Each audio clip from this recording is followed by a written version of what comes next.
So welcome, printf, to the Archives Book Club. I'm so happy to have you. You're our first guest. I can't think of a better first guest for us, and it's a really great book. I'll welcome you, and then I'll let Adro do the book intro here. All right, thank you. Glad to be Yeah, here. I just want to echo that. Aaron and I have been doing this for a bit, and we thought about different people to bring on to talk about books and learning and brainy people that like that. And you were a clear person to bring on, so really appreciate it. Today we are talking about The Art of Learning, the an inner journey to optimal performance by Josh Waitzkin. And for those of you who might not know who Josh Waitzkin is, you should know because he is a famous chess player, represented the United States for many, many years as a young person in the world chess scene. And if you didn't play chess growing up like I did, you might not know about him, but he's a very interesting person. And this book, well, let's see, when did we recommend this book? I think it got on our list and we talked about doing it. And then we Yeah. realized that printf would be a great person to come talk about this book. Mm-hmm. Yeah, we had it in the initial poll, I think, for the very first selection, and it very narrowly didn't make it. And then we actually realized that was a super good thing because now we can have him on as a guest. He was the one who originally suggested it. Right. Yep. So let's just start straight out. Why did you suggest this book, or what's your connection to this book, printf? I first heard about this book from day nine, I think, a while ago. And I read it like 3 or 4 times now with like a couple years in between. And every time I read it, like I'm coming at it with a different perspective because had my competitive experiences have evolved and I have a different outlook and everything. And every time I read it, I get something new from it. And I just think it's a really good book with a lot of insight. And you're talking about day nine, back when day nine used to do the dailies, Yeah. like this is Wings of Liberty, StarCraft, or even maybe earlier than that.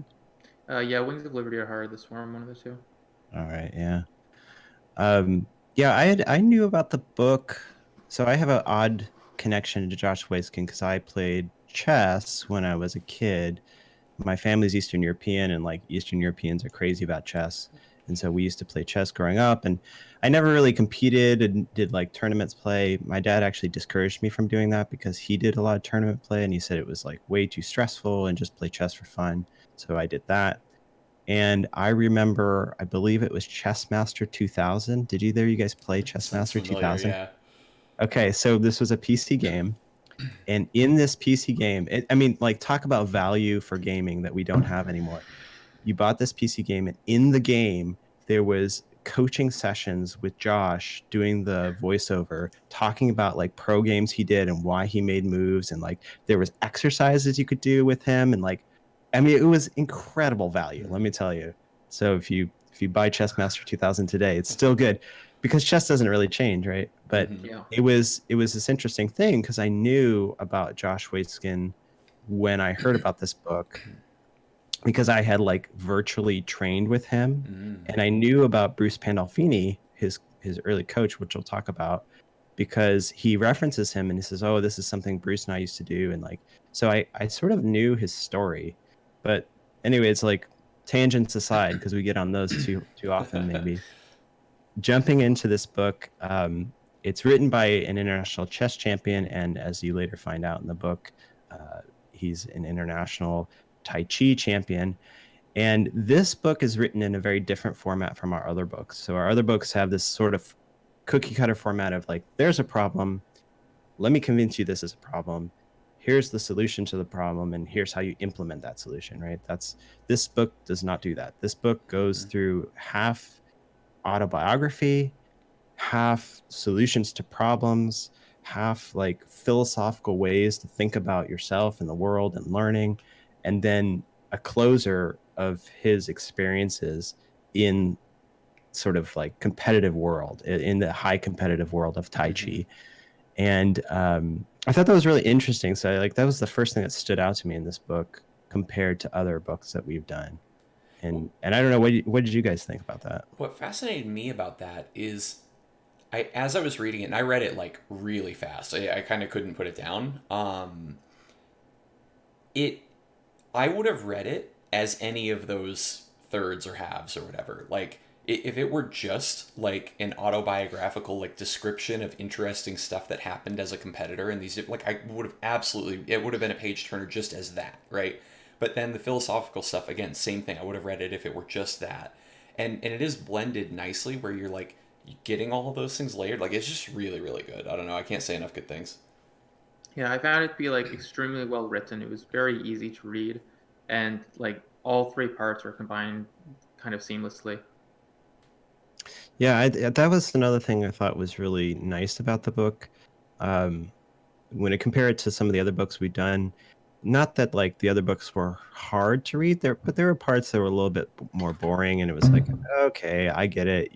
This is the way we're gonna implement this skill, right? Yeah. But Josh has this way of writing it as it's kind of a story the whole way through. Like you're following his journey, and I think the subtitle to this, like the inner journey, right? It does make sense in the way that it's written, and so Josh, whether or not he used, well, his dad's an author, Mm-hmm. so maybe that helps a lot Yeah. because he has some writing skill, but that definitely makes it an easier read. So if you haven't read it and you're listening to us talk about it, you can literally pause this right now, enjoy the read. It'll probably take you literally like 6 hours of reading or 5 hours of reading, and it's really a fun book. But jumping right into the discussion, because we wrote notes on Google Drive, and man, did we write, like, this is the most we've ever written, and it's so great. I'm glad that we have a lot to talk about. We're going to try and cover everything as much as we can. I do have a slight soapbox moment because I love this book, but there are two things I don't like about the book. And I don't know if do you guys, are you 100% on the Josh Waiskin train, or do you have anything you would criticize about this book? Um, I got really hyped and I didn't think about it with a critical eye, which is like my usual bit. This is like how I enjoy all media. I'm just oh superheroes, cool. Um, so I don't know.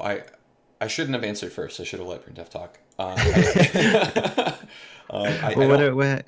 yeah, There wasn't anything in it that I specifically disagreed with. I will say that it comes from a very different angle than the other books, in that it's discussing like how to like win at the top level of competition, whereas some of the other books are focused on learning efficiently. And so yeah, there is like a chasm between efficient and effective learning. Hmm. So if you're looking at it from the perspective of learning efficiently, then a lot of the advice may not be as good. right. What do you think, Garrett? Yeah, I guess I kind of buy that. I think so. He does some stuff with structure that I have that we can talk about as we're deeper into the show notes. Where I think maybe he might have gotten a little bit too cute in terms of like he's trying to drink his own Kool-Aid a little bit and like um, teach you the Yeah, stuff the way that he's advocating that you do the learning. Um, and maybe it's not the best for this, but I mean maybe it's fine. I don't know. It's a minor gripe. yeah. So I think both of those points that you guys made kind of come out in the book, and I think the fact that this book is like really geared towards the top, what makes you tip top, what makes you the best of the best, and how can you become the best of the best, I think that's interesting in contrast to the other books that we've done, because the other books are sort of method books Mm-hmm. of learning.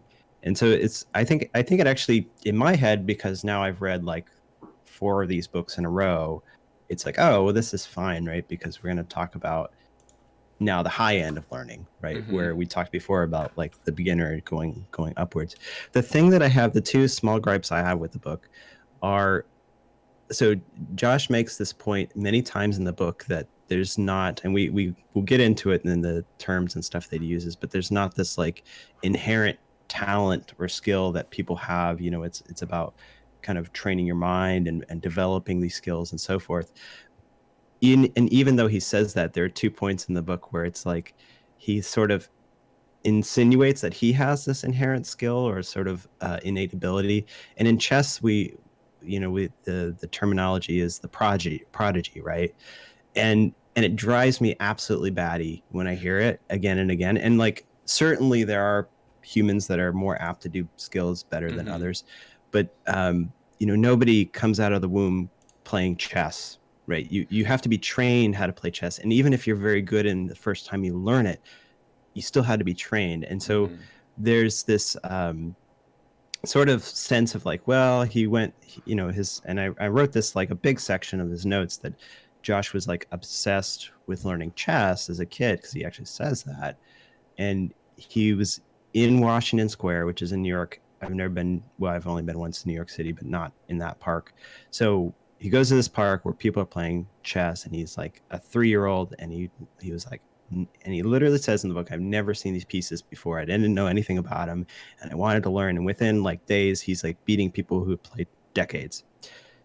Very cool story. I unfortunately do not believe it. And the reason I don't believe it is twofold. One is his father wrote a whole book about him being a chess prodigy. His father also knew who Bobby Fischer was. And when Bruce Pandolfini comes into the story, he knows who Bruce Pandolfini is. And like, you wouldn't know who that was unless you followed chess. And then the third thing is that he had a chess set at home, right? So like he says at one point he wanted to play chess with his dad, and his dad dusts off the books, you know, the old dusty chess set, and he plays with him. So yes, Josh was very good, and yes, Josh is very gifted at it, and yes, Josh learned very quickly. However, I just don't buy the like, I never knew anything about it. It's like, no, you probably knew something about it. Just like I knew something about it when I was growing up, because chess was in our family in one way or another. And the other gripe is that at some point later in the book, when he talks about Tai Chi, he talks about these moments of in a battle where he's like thinking moves and his opponent is countering his thinking moves. And I'm like, all right, let's pump the brakes. We're not getting into like Chinese kung fu movie territory. Like, I get it, like there's tells and stuff like that. So those are like the two minor things I got a little bit like, okay, let's not get too off the rails. But I think the book is great in general. I really do like the book, but I wanted to get that out there right away, is that in chess and in Tai Chi, apparently, like there's just a tremendous amount of hard work that goes into lay these foundations for him to build up his learning methods. And so when we talk about his learning methods, like I had to keep myself and remind myself that like when you talk about his chess career, it's all the way up until he's a teenager. Like he has coaches, he's doing hours of repetition, he's doing all these things. So like the books we've previously talked about and all the techniques, like he's been doing those for years before we get to the stuff we're talking about now. And that's something that stood out to me, and I really liked it, but I wanted to emphasize that anybody else who may have read it and may be interested in it. Yeah, I agree that he definitely does embellishment at certain points, which can make it like more interesting to read, but can seem to stray from the exact realities at times.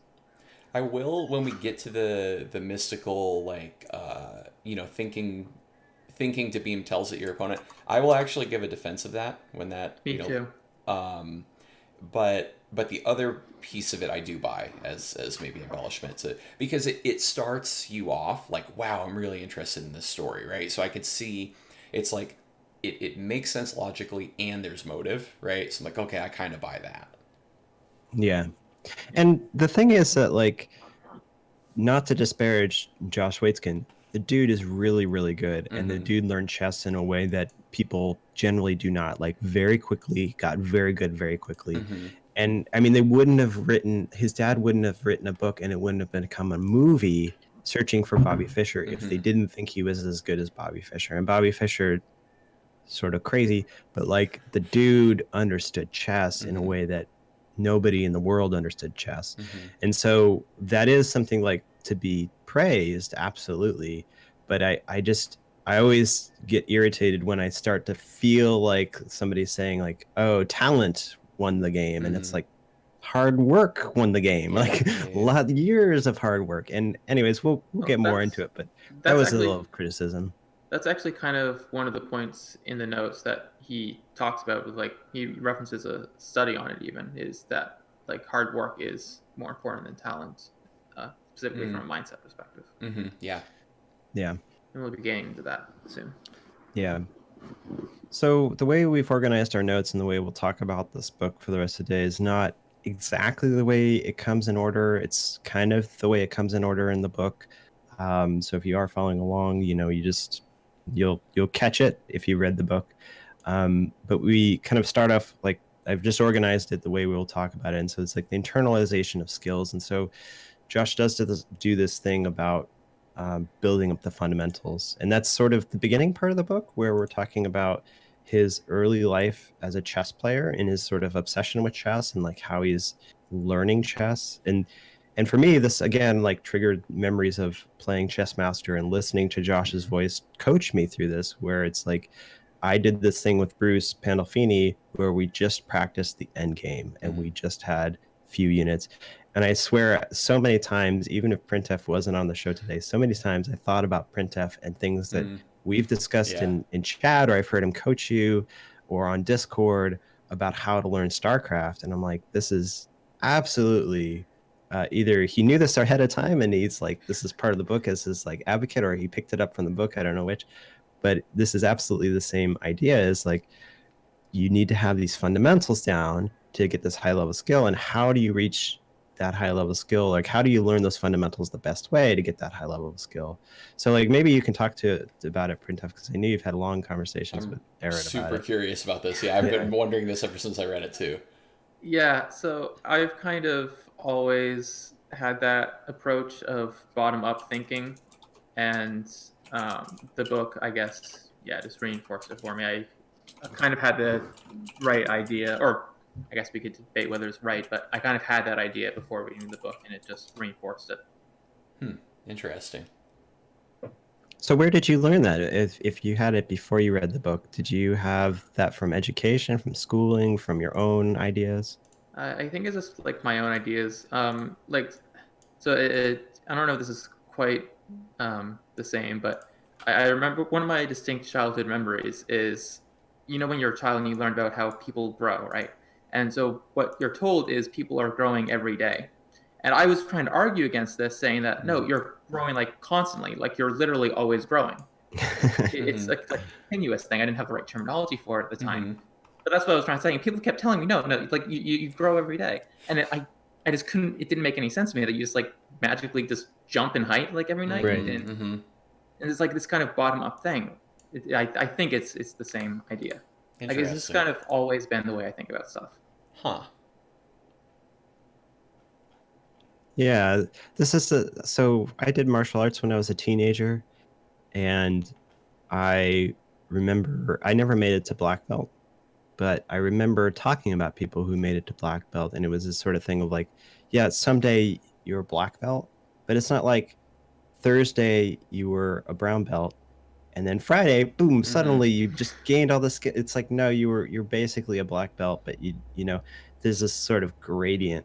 And I didn't really pick that up in my way of thinking about learning. I didn't pick that up until I was much older, probably until I was in like college. Of like, oh yeah, we don't just do this like big stepwise jumps, because you feel like when you're a kid you do that, right? Like at least I did. It was like 3rd to 4th grade. Oh, it's a big step, and it's like, you're kind of learning all the time. So that's interesting. You picked that up in your life, printf, because I wish I knew that sooner, younger than I did. Even still have to remind myself of it.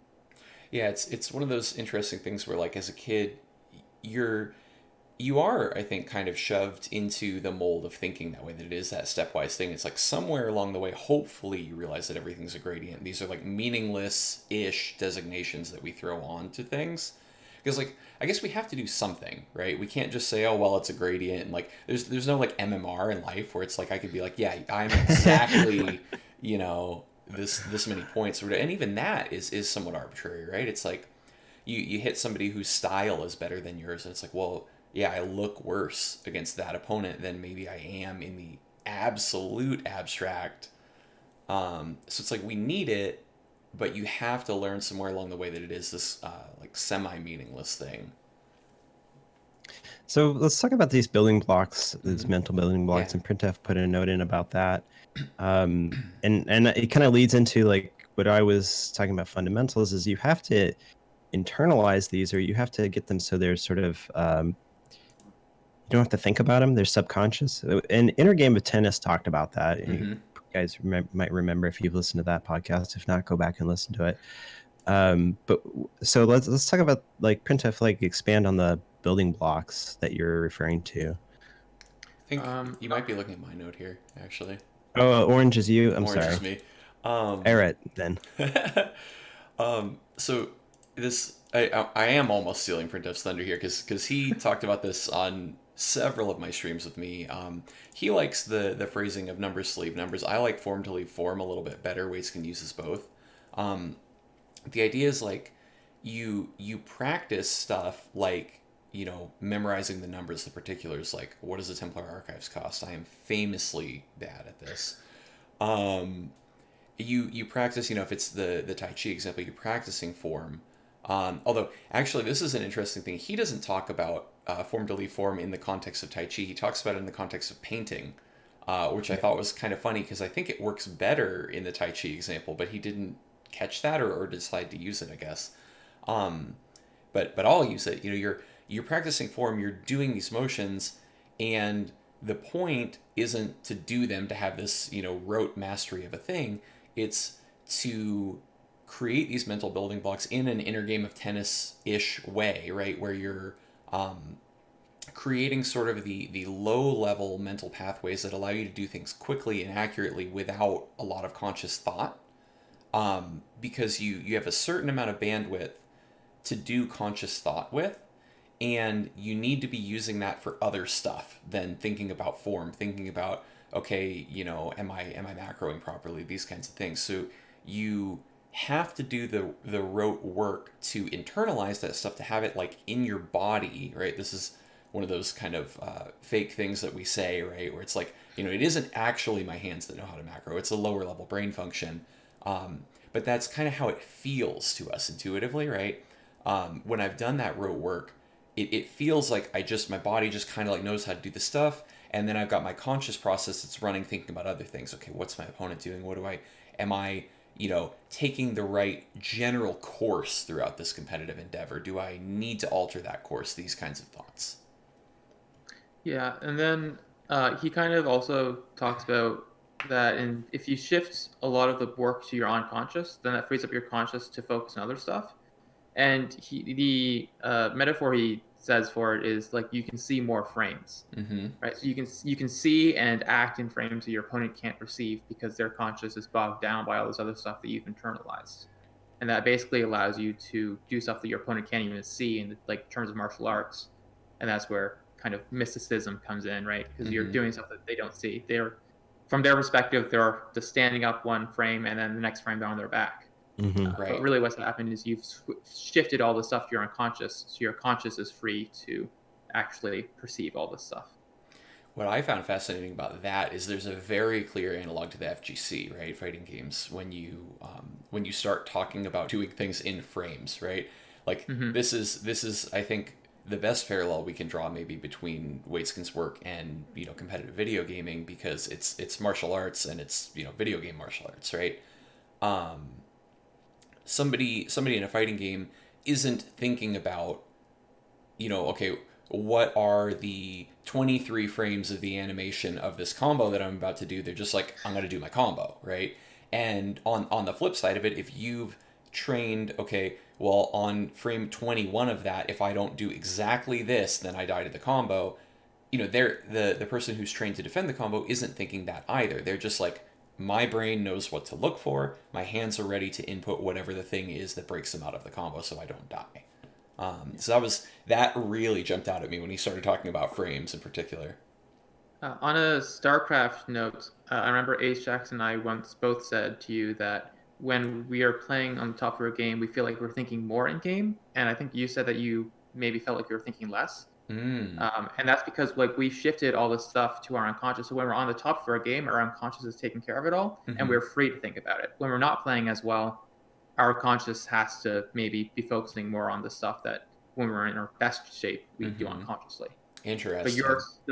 you're still learning this also. You don't have time to like think about the higher level stuff in game because Mm-hmm. you haven't fully shifted it to your unconscious. Your conscious has to be occupied with that. Yeah, that's I. So as you started saying that, I'm like, huh, I don't know why that is, but by the time you finished it, it makes sense to me. It's like the sensation I have of quietness is because my conscious process isn't doing all of that stuff. It's like, oh, okay, we're running on the lower level brain function. I'm like, cool, I'm hitting the keys and the macros happening, right?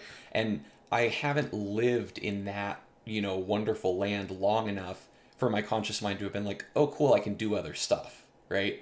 So the only experiences I have are, okay, macro, macro, minerals, minimap, supply, or the absence of that and those things happening correctly, right? But there's never any like extra yet because I don't hit that very often. But I can see how eventually you layer that in because you're like, oh, my conscious mind is just like empty and has been for the past hour. Like maybe I could do something with this resource. So let's just take a minute and like I think dive in a little bit deeper into the StarCraft analogy because I thought this was a really interesting point as well. And since printf is the high level player compared to the two of us, right? So like printf's competed in tournaments, and recently I saw tweets about doing well, not doing well, and different things, right? So when it comes to StarCraft, well, let me do the chess analogy first. So in chess, it's actually like quite straightforward, I think, at least in my head, of how you get to this sort of fundamental build up, the building blocks, and unconsciously understanding the game. And that's in Josh Waiskin's case. He did a lot of end game practice, right? So he learned very, very intuitively how all the pieces worked on the board at any position in the board when there were no pieces around, so that he could just focus on one piece at a time, which honestly is a brilliant way to learn things, right? Just focus down on one thing and like break it down. And then, so when you put all the pieces back on the board, quite often chess players memorize like openings. They memorize 20, 30 steps of the opening so that they can just like flow through the opening and just get to the position that they want to be in, or like drive the game in a certain position where they want to be. So like, let's say those are the two things that you kind of internalize. After that, then you can start playing around with like, do I want to be a closed player? Do I want to be an open player? And if you don't play chess, like, don't worry, we'll do the StarCraft analogy in a second. Do I like to have these tight kind of pawn for pawn type of positions where I'm doing many, many calculations about being half a pawn up or a piece up or a tempo move up or whatever, as opposed to being an open player where things are chaotic and there's all sorts of possibilities because there's bigger pieces on the board and there's more risk and it's a little bit more exciting. So it's almost like you're freed up to think about the strategy. And in StarCraft, in the way I think about it, and of course, like my skill level still is like low, it's kind of like the so-called like where the game begins. Like, have you heard this phrase from other higher level people? Is like, oh, the game actually begins when you don't have to think about macro anymore, when you don't have to do the tasks of building supply depots or injecting your queens. And so the game actually is this higher level strategy that, yeah, let's say at high GM, everybody's doing everything kind of good, and now it's like, okay, whose manipulation of positioning is better, whose strategy is better, who had a more like kind of cheeky opening, or who hid their opening better. And like it's a different level of StarCraft than I play, because in my case, if I just macro better than my opponent, and probably Eric, you could say the same thing, like if you just macro better than your opponent, you probably just win, right? Yeah. Like if you build more probes, like it's a really good chance you just win the game, right? And all the way up to diamond, I would say anybody who's looking to improve, and I know people lower than us in diamond do listen to the podcast. If you're looking to improve, if you just macro better, if you internalize your macro, you will win so many more games. Now, it doesn't mean you're going to win every game, but you'll win a lot of games. And the problem with that is that you do have to do this internalization. And I think that this is something that I've struggled with in StarCraft, is like, what's the best method to do that, right? And that's where we kind of get into these different books about, like making a stick with throwing the beanbags, right? And like different distances of throwing beanbags, and then you'll get the right distance without practicing that. Right. And I don't know what the answer is. I know printf is really interesting, and I'm glad that like we have you here for this discussion, is that you've literally gone in and made your own practice maps to do this, right? Yeah, for micro, not macroing, but Right. unless you count multitasking as a macro. Well, it's kind of in that realm, right? A little bit. I feel like playing games is your macro trainer, right? Like Yeah. I don't know what else you would do that's more like, because the difficulty knob is like, okay, somebody's trying to mess you up, keep spending your money, right? Um, Uh, but uh, yeah, go for it. yeah, I actually have something I want to say about this. We didn't. There weren't many notes on it in our notes thing, but something that gets mentioned briefly, not necessarily in this context, was visualization practice, Mm-hmm. which he in the book he breaks his arm at some point, and he isn't going to get the cast off until like right before he's due to compete. But to avoid having his muscles atrophy, he like visualizes working out with that arm, and his body like keeps muscles in shape because he's tricked it into thinking that they need to be, and so he's actually able to compete immediately after the cast comes off. So he doesn't talk about it in like this context, but something that kind of gets implied in the early discussion of his chess years is he's talking about how he's like thinking about chess like all the time, right? He's walking Mm-hmm. home and he's thinking about chess. That's a Yeah. form of visualization practice. Yeah.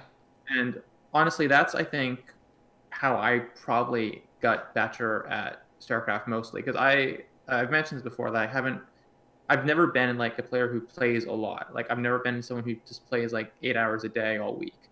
I've mostly just played one day a week, maybe twice. But I'm always thinking about it. I'm never like not thinking about StarCraft, even when I'm not playing it.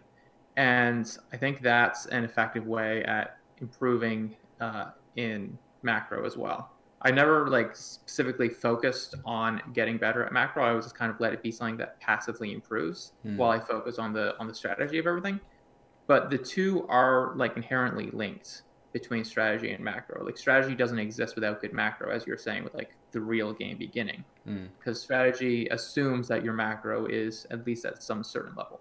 Like if he invests in all this tech, I can just go kill him. But that's not true if you're both floating 2,000 resources, Mm-hmm.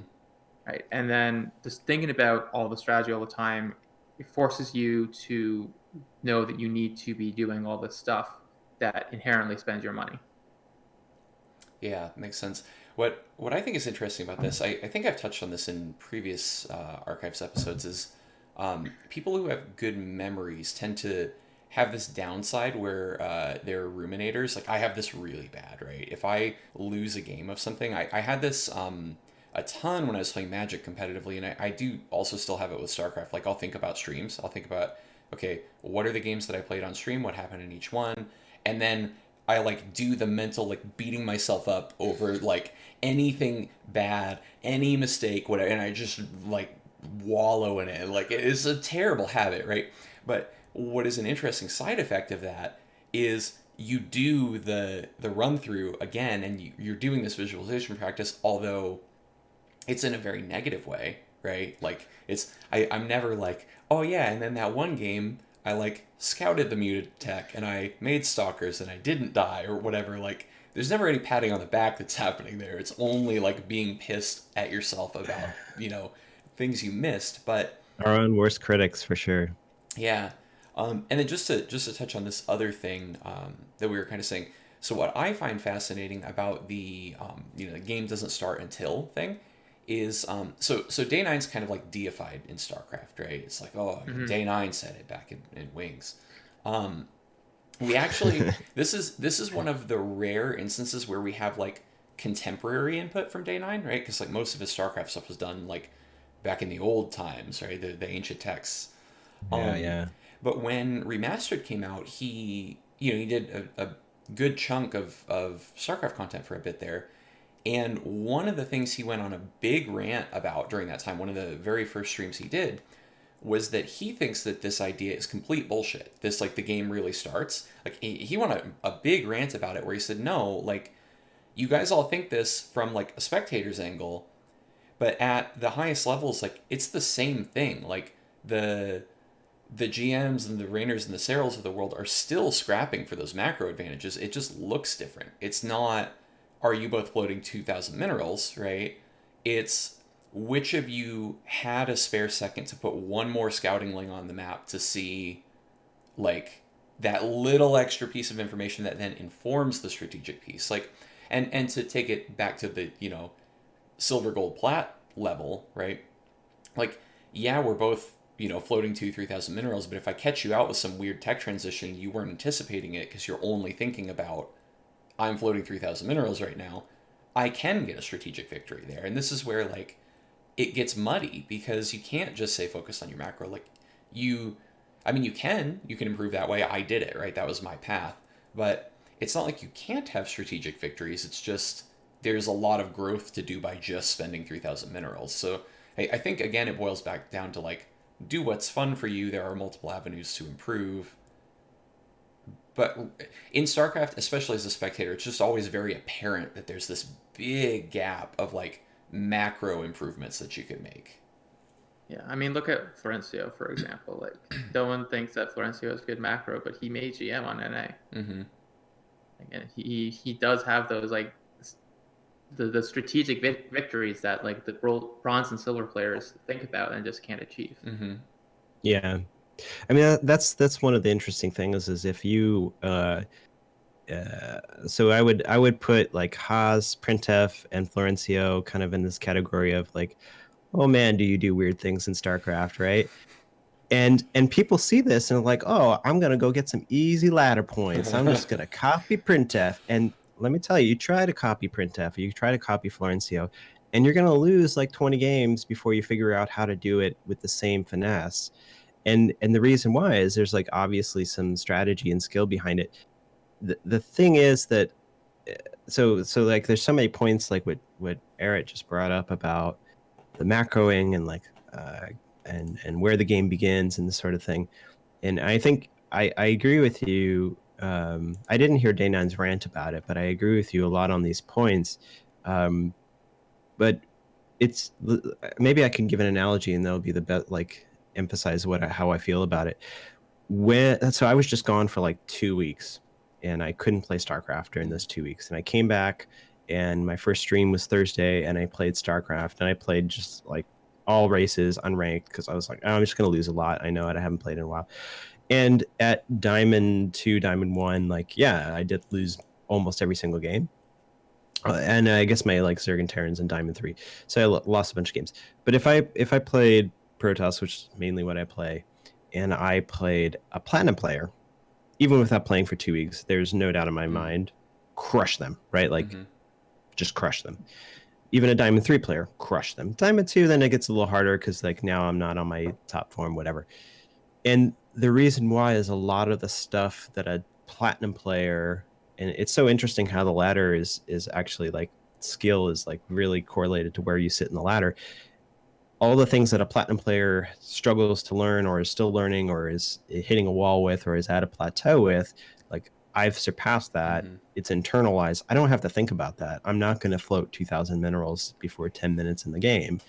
And so like I'm just going to have a bigger army and like it doesn't matter even if I'm making mistakes along the way. And so to me it's kind of interesting is that like at all levels, maybe like what Day 9 is saying is at all levels there's still room for improvement and there's still things you can think about, but it's not like Cyril or Raynor would struggle to beat, you know, like a 5.5k MMR player, like a low GM player. Like they're just going to crush them, right? Even on an off day when they're sick and they haven't played for 2 weeks, right? Like they don't have to but when they're at their top and they're playing another person at the top, then I think that's where things do get a little bit interesting in that they do have to think about these things.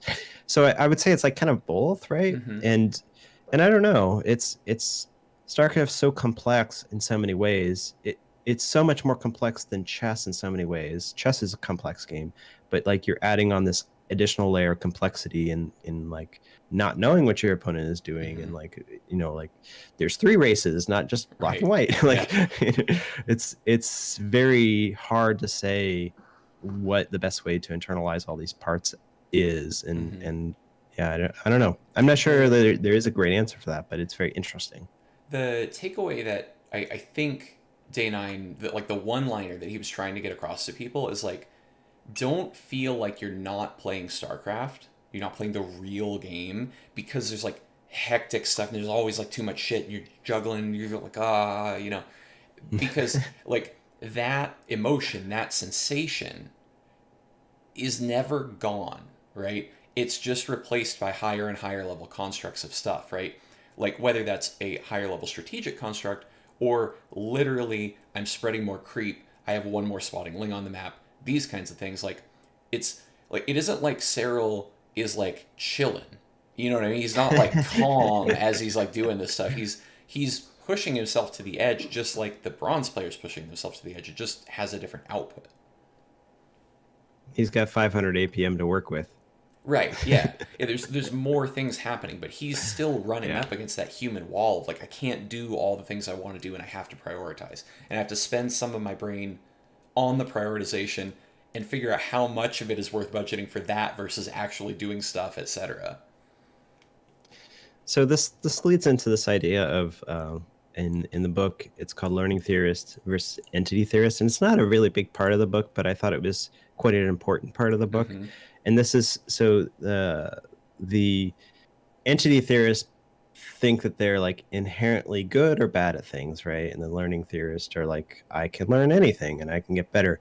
And so I just gonna read this quote because I think it's so pointed to how we treat ourselves in StarCraft. A lot of us, I think, and probably the majority of the player base. I know I've done this. So a kid aces a math test. He comes home and he hears, "Wow, that's my boy, smart as they come." Then the next week, Johnny fails an English test and hears, "What's wrong with you? Can't you read?" Or your mommy never liked reading either. Obviously, it's not your thing. So the boy figures he's good at math and bad at English. What's more, he links success and failure to ingrained ability. So this is the entity, right? Like, Yep. I believe that I'm an unchanging thing, and this is my skill set. And we see this, like, I work at a university. I see this at the university level. I see students who like, I'm bad at math, and I'm like, you don't practice math enough. That's the honest truth. You want to learn differential equations? You want to learn like vector analysis and matrices? Like, you just have to practice them. So the next part of the quote is, Julie, this is the other fictional kid he puts in the book, learns to associate effort with success and feels that she can become good at anything with some hard work. And so this is such an important attitude in learning in life, but in StarCraft is such an important attitude, is that we have I just stopped reading Reddit. I'm just going to be honest. I stopped reading Reddit about a month ago because I was just like, I had enough of this like whining of people like, X races, I can't beat them because, you know, and it's like, just get better. Right, Just get right. If you're not 7K MMR on the European ladder, you have room to improve. And like, whatever bullshit you think is killing you that's broken, like, you can beat it because other people have beaten it.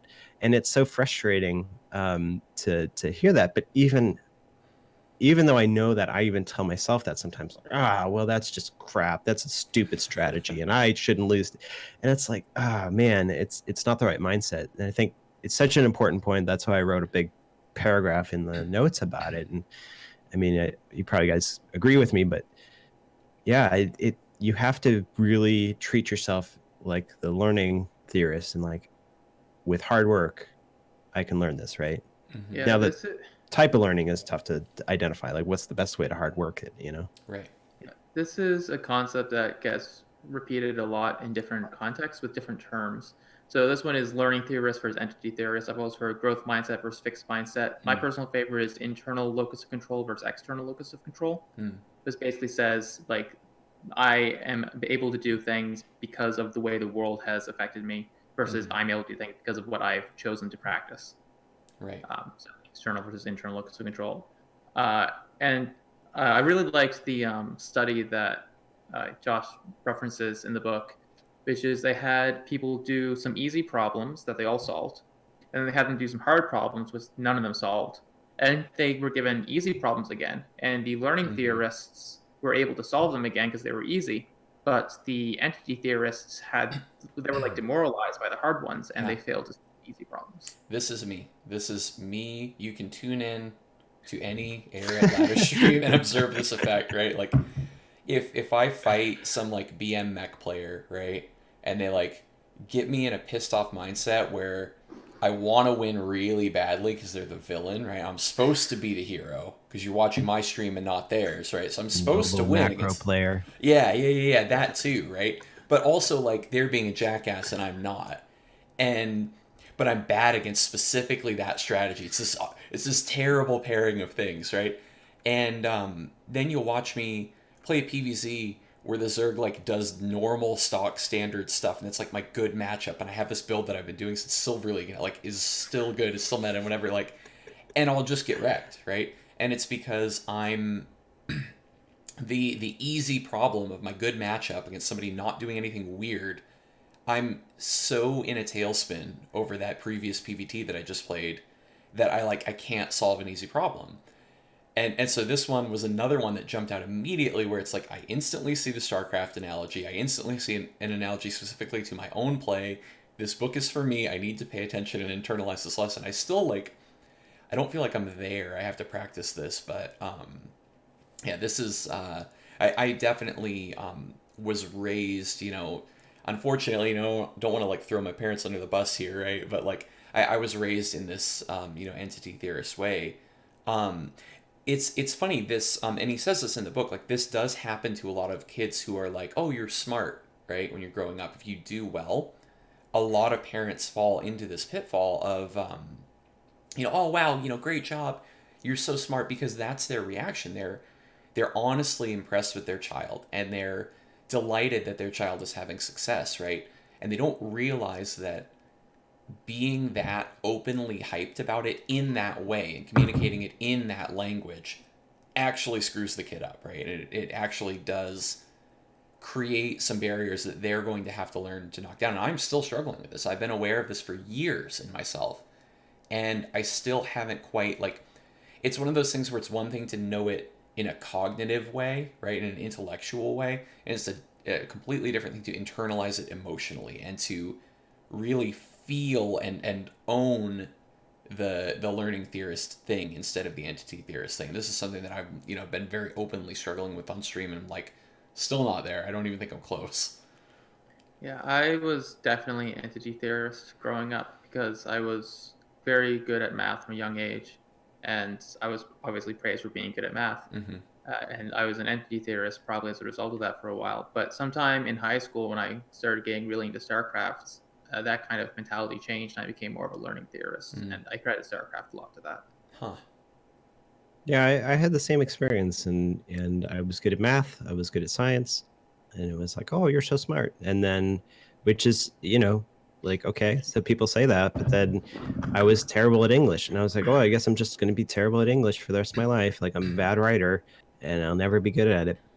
And it's just a matter of practice, right? Like, Mm-hmm. I write all the time now for my job. I write 80% of my job is now writing, because I have to write grants, and I have to write papers, and I have to write reviews and all this Mm-hmm. crap.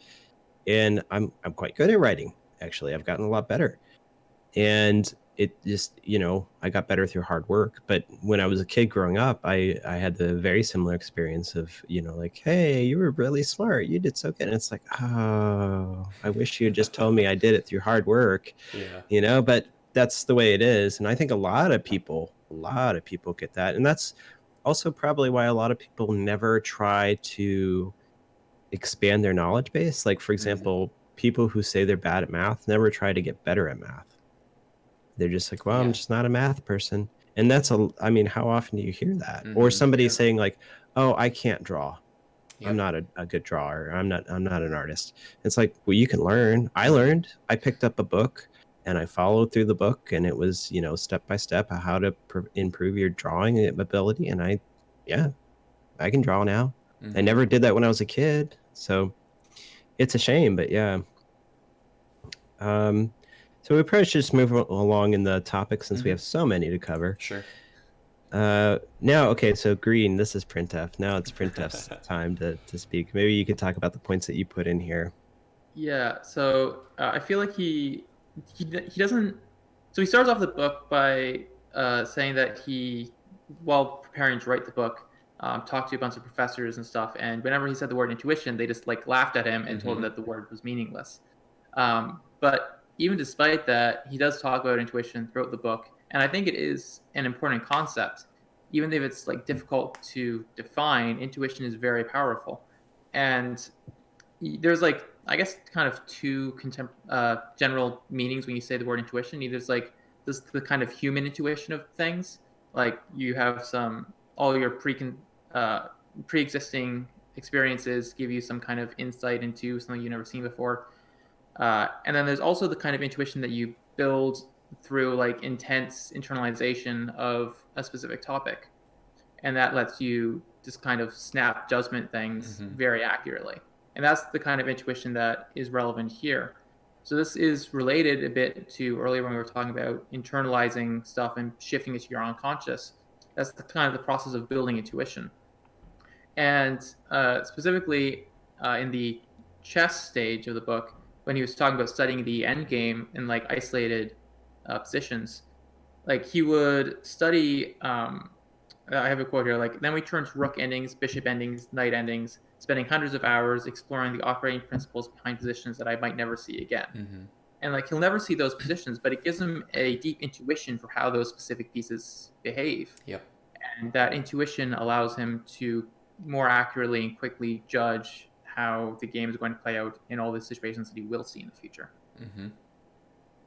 And this to me is exactly Minute Micro, right? Like, if you take these pieces, you have a couple, little situations. I've got somebody has like this many roaches, and they're trying to chase my immortals in a prism, or I'm trying to chase the roaches, whatever. You can have a very good intuitive feel for how is this going to work, right? And you can practice this thing in this isolated little arena, right? You practice a skill, and then when you're in a game and that scenario or something similar to it is happening in one corner of a map, but also you're defending a drop, or you're dropping, or you're trying to spend your money, make workers, you can be doing all of those things because okay, I can or can't extract value in this little micro arena scenario that I've practiced, and I have the low-level brain processes to kind of do it, and then go, okay, now I'm going to go snap to somewhere else. I'm going to do some other stuff. There was and I'm going to pre-apologize if this person listens to the podcast or listens to the show. There was a map that was in the arcade called Deliberate Practice, and it was made about 1.5 to 2 years ago, and they did 1 or 2 updates, and then stopped doing updates because they got busy. And I thought it was great. I thought it was fantastic. They posted on Reddit a couple times, and I even like commented like, "Oh, this is great stuff." And I learned how to do Archon drops from that trainer. I would go in there, and there was a little like bunch of lings, and you had a prism with Archons, and you drop them. And like the first few times I didn't know how to do it, right? Like, and I would die. And if you try and learn that in the game of StarCraft, like, good luck, right? Like, you could do it. It's got to be really hard because, like, how many times does that situation come up, and how many times do you have to practice it? And of course, there's no situation where there's a bunch of like speedlings running around from the AI, like just auto following you, and you're just like wrecking them. But because you do that, now all of a sudden you can control the War Prism and the Archons really well, and you can get a bunch of kills, or you can kill a queen, or it becomes very powerful. And I remember like I practiced it for several months, really, and it was like before I started playing on ladder, beginning of my stream. And then finally I started doing Archon drops in the game, and I felt like, whoa, I had all this skill I never seen before. But specifically about like what printf was saying, like more specifically about what printf was saying, do you think that the intuition is more like in the game when you scout, like when you go and like you scout their base and you see like, okay, 1 gas here and they've taken this much, and like, okay, they're getting the 4th, and like that's this build, or they have this many drones and that's this build, or I see 2 gases at the natural and that means it's not an immortal, or it is an immortal. You cut out there at the end, but this is something that No Regret and Artosis have talked about on In Depth, which is like sometimes you have a sense that something is off, but you don't actually know why.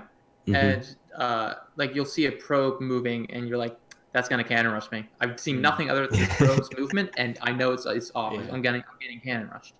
And No Regret also talked about like tricking intuition with his drone, the way he fakes that he's building a hatchery by setting it slightly off where the hatchery goes, and then telling it to move to where the hatchery is, and being like, I got blocked.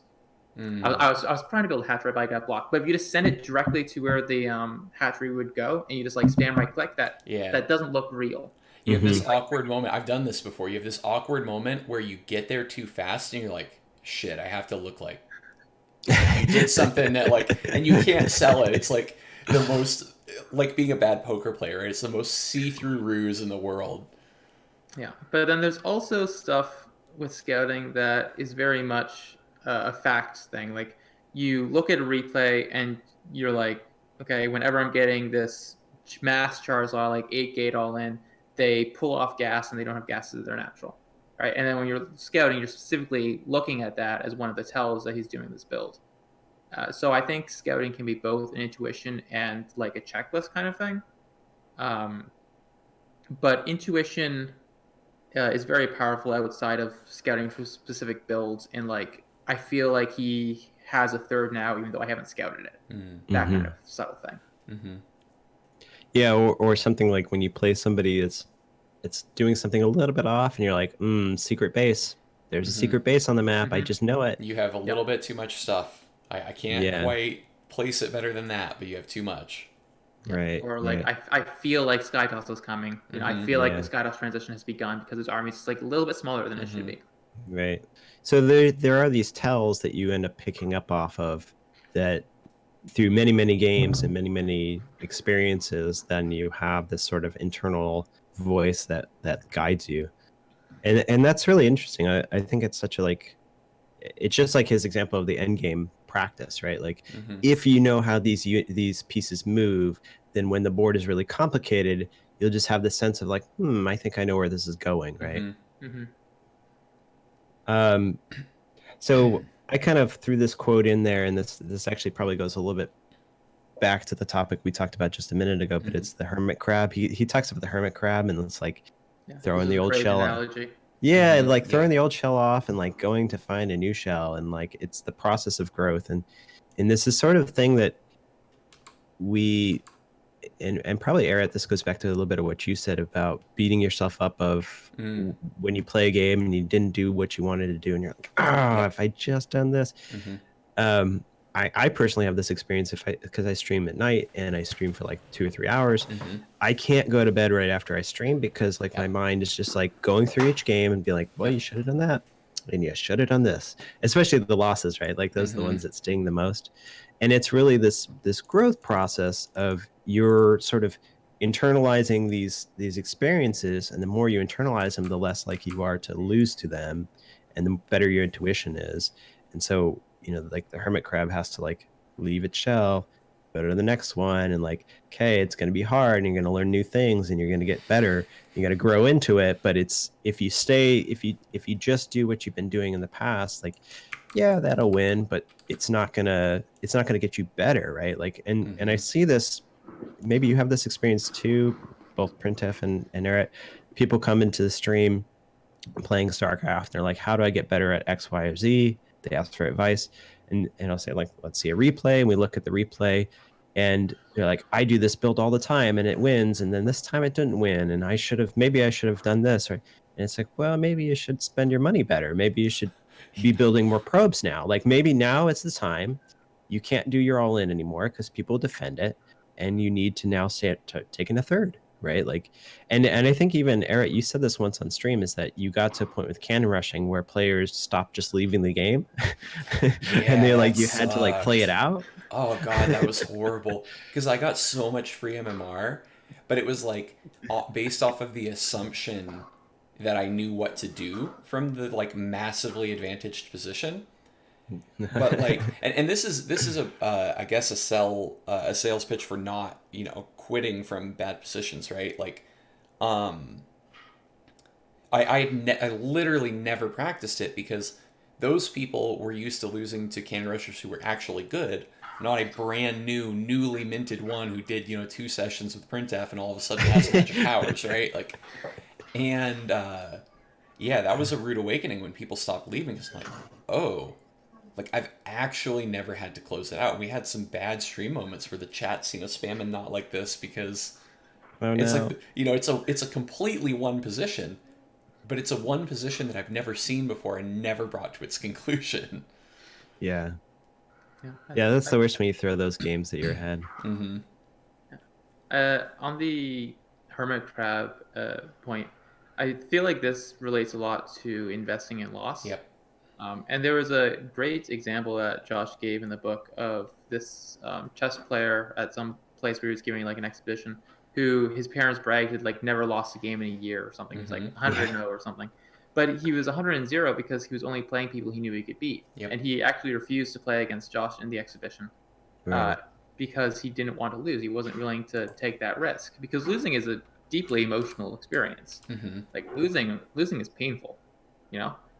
And so he didn't want to risk that loss, but you need to lose in order to improve. And so the hermit crab example is basically saying like you have to be willing to take that risk to put yourself on the line in order to get a better shell, in order to get better at the game.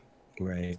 Yeah, if I can be permitted one tangent in this stream, I'm picking this as my spot. All right. So this is where this is a place where I feel I really went awry over the course of my stream project of, you know, starting out saying, hi, I'm Bronze. I'm going to launch a stream with half decent quality, and I'm going to show you what it looks like to learn from Bronze to wherever I get stuck. Did you really start streaming in Bronze? Yeah. Oh, I missed the early days, Eret. I caught you in Silver. Yeah, I don't think that I started making highlights. I wasn't good enough at like Twitch and all of the like, you know, export to YouTube and all of that. But yeah, I started in Bronze. I moved out very quickly, right? But Sure. you know, because I'd had all the canonical advice of work on your macro and blah blah blah. But in those early days, I invested in Lost without thinking about it. I didn't have, you know, much of an audience whatsoever. I mean, I had a few real life friends who would tune in, and that kind of bootstrapped me into, oh, you know, meeting some people on Twitch. You know, I met HJax, I met you, you know, eventually I met printf, like these people who helped me along, grew the stream. But, you know, initially there was nothing really at stake because I didn't have any ego in it. It was like, I am launching this, I'm launching it to do learning. I you know, without ever reading the quote, invest in loss, I had already internalized this, right? I'm going to continually invest in loss, and aggressively invest in it. And I would have these conversations with new people coming in the chat where they're like, well, why don't you just do this? Like, one guy got really mad. It was the first person to ever like flame me out super bad on stream. I had to like unfriend him in game. It was like messy. It was weird to deal with. Where he's like, you know, if you just DT rush, you can get masters. I'm like, no, dude, that's not the point. Like, I need to learn how to spend my money. And somewhere along the way, it's one of these gradient type of things, right? Where I started to get more of a following. I started to like winning, and it became more difficult to invest in loss, right? This is one of those naturally like self-balancing things where you like nerf yourself as you improve a little bit, right? And I find things like this in life very elegant in a way, although they're frustrating, because it's like the better you do, the more and more tempting it becomes to be like, well, shit, now there's 20 people watching me. Or I just got this big giant host from, you know, one of the StarCraft big boys. I got 200 tonight. I never get 200, you know. Now I want to win. Yeah, I got to impress him. I want to show good games, right? and so instead of doing your bit, which is invest in loss, show, you know, nice, you know, mindset and good process and all these things, you're like pissed off and you're in your own head because your stupid Adept Immortal Sentry thing didn't work in the PvZ because you just got cheesed out by a mech player. Like, so yeah, this is one of those things where it's like, I feel like, and maybe it's good that I've had this big long break where I like haven't been streaming because my life was all topsy-turvy. Like, you know, maybe I can strip myself down a little bit and get back to that because I have to, on the ego side, confront that, right? And maybe I can get more of the hermit crab, like invest in loss mindset back and get some growth again because I've been stuck for a while, right? And I've tried everything, and I think this is like the reason. So I'll like add on to your comment quickly, but I didn't start getting angry at StarCraft until I got to like Diamond. Before Diamond, I was like, okay, I'm learning the game, and I think because you make pretty big gains quickly, like you're silver and you're like, oh man, I don't really know how to fight tanks, you know, and then you learn how to fight a tank, and you're like, you don't even know how half the units work, right? Like you kind of work your way up, and then I remember like there was a distinct time where I was like high platinum back in Wings of Liberty, like I would fight diamond players occasionally, and it's, I think even before GM was a league, so it was like, you know, I felt like diamond was really good, right? Like, oh, it was really good diamond, and right, and I would get really angry when I lose there, and so it's interesting, you know, it's like you start to think you prop yourself up as you think of yourself as good, and then that's where the ego is taking over a lot. The other little comment I'll say, and I heard it. This is a big game of telephone at this point, but Winter told M. Canning said it on the stream. So Winter told M. Canning that the biggest streams you'll ever have, or it's going to be the worst StarCraft you'll ever play. And that's absolutely true in my case. Like, you get a big host and like get ready to lose 20 games in a row, right? And I think it's because the ego starts to take over, and specifically, like, this book talks about some of that stuff, right? Like keeping the mentality when you're under pressure, and when you have a lot of viewers, especially as a streamer, you're like, shit, I got to perform, right? Just like printf said, like, it's time to turn on the game, and like, well, that's gonna maybe psych yourself out. Totally. So moving along, do you want to do the next one there, Aaron? Or yeah, sounds good. Yeah. So this is another one where it's like, man, oh man, does this book align well with the printf psychology? Like, as I was reading it, I kept like chuckling to myself. I'm like, huh. Like, and again, it was these questions. Like, he already answered, spoke to this, but like the question of like, well, does this come from the book, or do you like this book because you think this exact way about, Oh, it's total chicken and egg with him. I'm like, wait, did he help write the book? I'm not sure. Right. Yeah. So, yeah. So, well, I'll let everybody else in on, what the three of us are reading in the show notes here. The concept is that profound mastery of a technique trumps breadth of knowledge. So the idea of just being better at whatever your thing is, rather than trying to be like, oh, I have this like secret build that I'm going to unleash, right? So the way that he talks about it is like, I think this was talking about, Tai Chi competition, right? Push hands, where he says, it's not often that a match is won because some tricky secret is unleashed. It's just because your fundamentals were better. So this is kind of interesting because, the obvious, StarCraft analog, particularly with regard to printf, is like, hey, okay, my game is I'm going to do cannon rush stuff.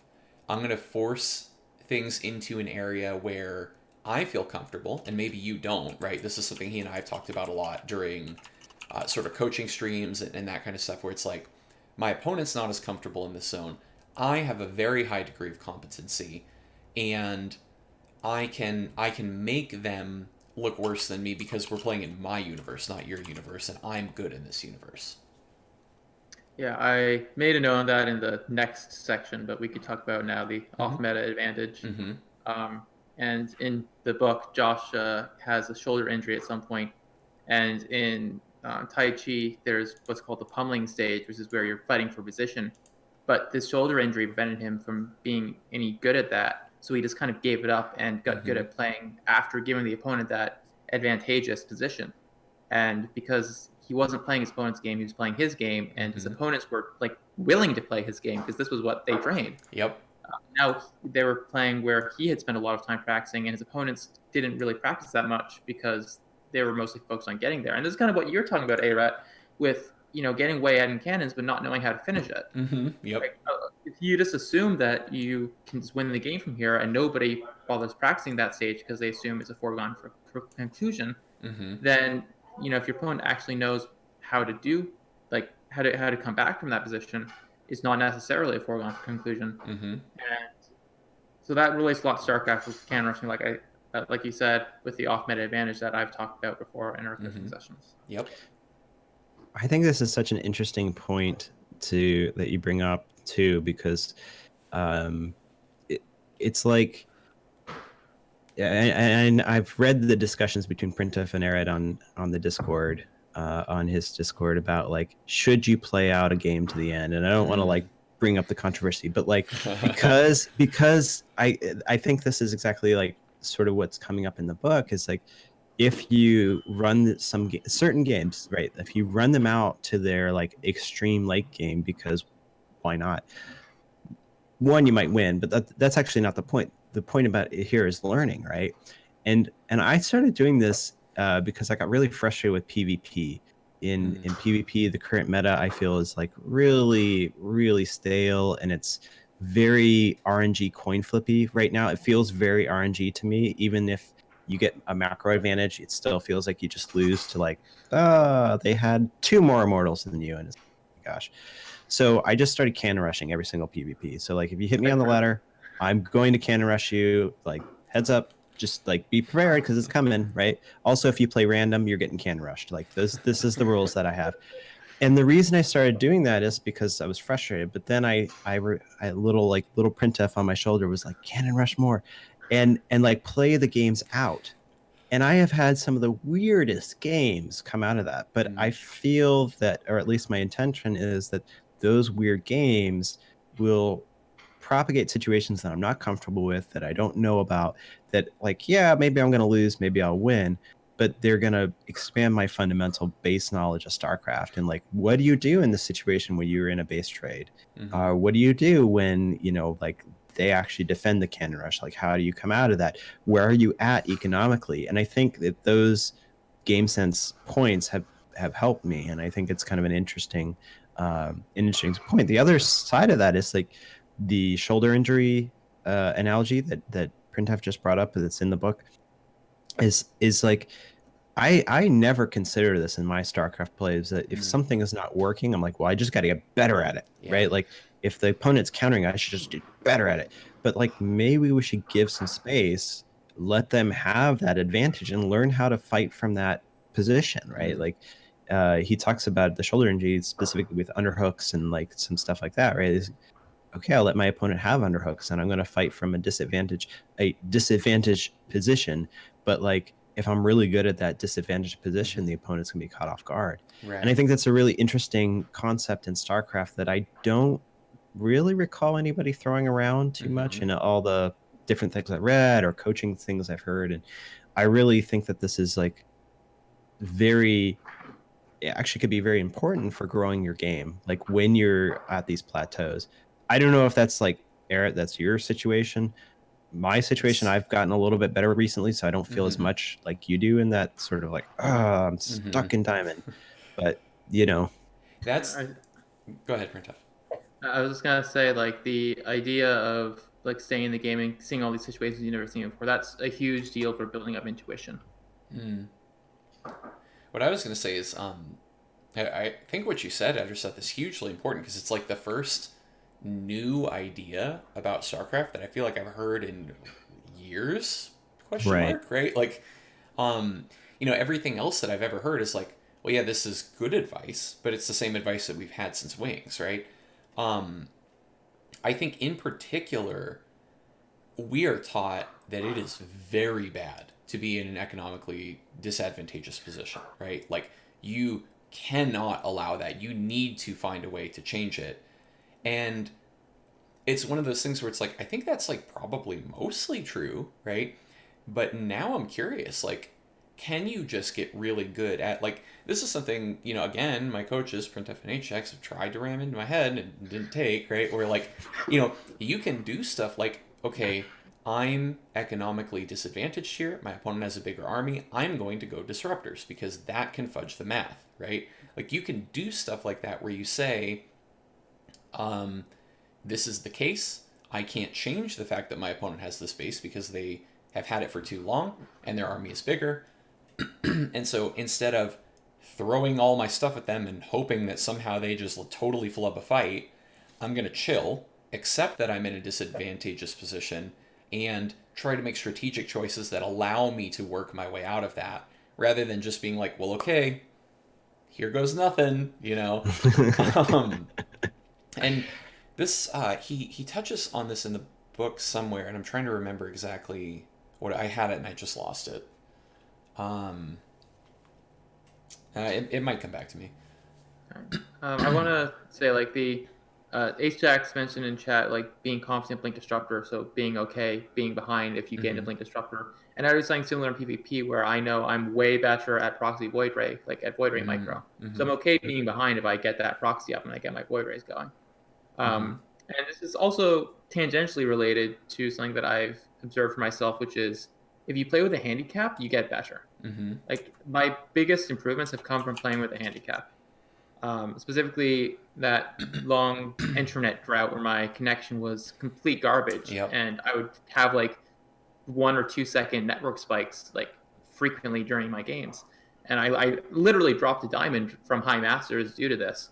But once I fixed my internet, I shot like way up into mid or high GM, because you have to get so much better to compensate for that, like that handicap that you're playing with. Yep. And then also on the economic front, like, of course I play with the one base rule, and that's of course a self-imposed handicap. But it does, like, it forces you to do creative problem solving to get around that. Right. And you do get a lot better at certain things. And in tournaments, I of course remove that restriction, and a lot of people are just completely caught off guard. But and they'll go belly up because they aren't expecting it. Yep. But like, even though like I'm used to playing with that handicap, so when the handicap's removed, I just feel like unstoppable. Like I can expand now. Not that I expand most of the time in tournaments anyway, because I think with my style, it's not often the correct move. But when it is the correct move, I just demolish things that I would usually lose to. Yeah, it's Piccolo throwing off his cloak in Dragon Ball Z, right? It's like, I'm not training with weights anymore, man. Yeah, I've seen this, and this was, when I didn't really know you very well, printf. This used to be the thing that would like make me crazy watching your stream, because I'm like, oh god, it's so clear to me as the observer right now. I'm by no means GM, but I can see clear as day. If he expands right now, there is no way he loses, right? And he just won't do it. You're like, no, like why, right? And then chat spams the no nexus emote. The thing that I was thinking did come back to me as we were talking, which is Waitskin's advice to not cling to a previous game state in your mind, where you have this emotional thing of like, oh shit, I was ahead. I really liked that feeling. And my opponent dropped one Widow Mine in my base, and now we're even on workers again. Bummer, dude. So that kind of relates to that concept in the sense that if you're more okay being behind, or you're more okay being even, now all of a sudden you don't go crazy, I guess we got to all in right now and just hope it works, right? You can just be like, okay, I was ahead, now we're even, or I was even and now I'm behind, and we're going to go disruptors and try to fudge the math and get back to a position that I like.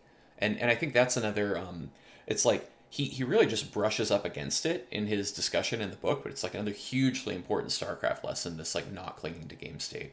Well, there's actually like an entire chapter on that labeled The Downward Spiral. And he talks about the woman in the bike, and yeah, so in the book he gives the story of, he's like walking to work one day, because he was teaching some chess like club in a school. I don't remember the exact details, but he was walking there, and this woman goes across the street, and it's a one-way street, and she's looking the wrong way. So then this bike comes and like barely dodges around her, and she, instead of taking that as a sign that she should look the other way and maybe get off the street because she can't be crossing right now, she instead like turns and starts like screeching at that bike for like not paying attention. Identical And area, then, by the way. This is exactly me. And then because she's so distracted with that first mistake, she actually gets hit by a car, and like an ambulance has to come. And basically, this is like, when you make a mistake, don't focus on that mistake. Take that moment to center yourself, and like don't go into that downward spiral, that tilt kind of. Yeah. And then later in that chapter, one of his students like won a chess tournament, and afterwards he's like, I made a mistake and I almost went and threw the game by making some rash move, but then I thought to myself about the woman in the bike, and I realized what I was about to do, and I stopped, and I played better, and I won the game. Yeah. Yep. And this is like, it's just StarCraft in a nutshell. And if you, even at the highest level, and I think we all have problems of doing this, like, oh, the game is lost, I'm going to give up, right? You get this sort of like frustrated mentality. And if you talk to Terrans, this has been 9 years of them being economically behind every race at all times. But honestly, Terran is probably the best example, is that a bio Terran can lose so much economy and keep in the game because they'll keep dropping you and keep attacking you and like pick you here and pick you there, and you're just, you get picked apart, and all of a sudden now they're back in the game. and you can come back from positions that are utterly lost. It doesn't mean that the opponent has not beaten you. It doesn't mean you have to stay into the game till your last building is blown up. You could, I guess, but like you could do the fantasy GG timing, but like you most of us probably should stay in our games a good 20% longer than we do when we think that they're lost, because there's chances not only to learn but also just to win, just outright win. And keeping that kind of good mentality is really key, because once you get down on yourself and you get that downward spiral, like you can't win. You can't. You've defeated yourself, actually. So yeah, for sure. So I know we're like moving right along, right? Yeah. There were a couple last things I wanted to hit in this section before we jump ahead. So one is this concept that Wayskin calls making smaller circles, right? Which this comes up a lot in the book. Yeah. This is kind of the notion of like refining and nuancing your understanding of a thing, whatever that thing is, whatever that technique, strategic point, etc. And what I thought was interesting, this is the thing I alluded to at the beginning of the stream, is he's actually structured the book this way too, where he layers in these concepts and kind of scopes them down. And I think it mostly works, right? It's kind of I don't know, it's just an interesting thing. But this stood out to me because this in all the ways, we've talked about this book matching, printf style and aligning with like his core philosophy. This is the one that felt most native to me, where I've always had this as a part of like my psychological platform of how I've approached the game and how I approach stuff, right? Which is like you have to do this like broad brushstroke, right? Of like, well, this is like kind of sort of what I'm going for, right? And then you clean it up and you add the nuance. And that's oddly enough, I think I actually did learn that painting. But that's very much been a thing for me, where in SC2 it's like, okay, well, I'm gonna like do an adept immortal thing, and then you start looking at it and you're like, okay, I always hit the supply block at this number, how do we avoid that? And you layering in these little tricks, right? I think that is a very natural conversion to StarCraft. And there's another point here, which is a printf point. I guess I can let you take that one. Yeah, so mastery of one thing makes it easier to achieve mastery of something else, because now you know what mastery looks and feels like. And that, I think, is actually like really true for myself, at least. Like, once you get good at something, it's just so much easier to get good at something else. And I don't know if it's entirely just because you've figured out how to learn. It's because you actually do know like what's going wrong. There's something that is popular on the internet called the Dunning-Kruger effect. And I think being an expert in something makes you much less susceptible to it. I don't have any data on that, but that's just what my intuition feels. Yeah, you don't have that ego piece where you like want to be a badass or whatever. Like you already feel confident and competent in something. You can just be like, well, I can suck at this. It's fine. I have my other thing over there where I'm good, right? Yeah, like even more than that, like the Dunning-Kruger effect is because you don't know what you don't know. But when you're an expert in something, you understand how much there is to know about something. Yeah. So that makes it easier to realize how much you don't know in something else. Yeah, that's an interesting point.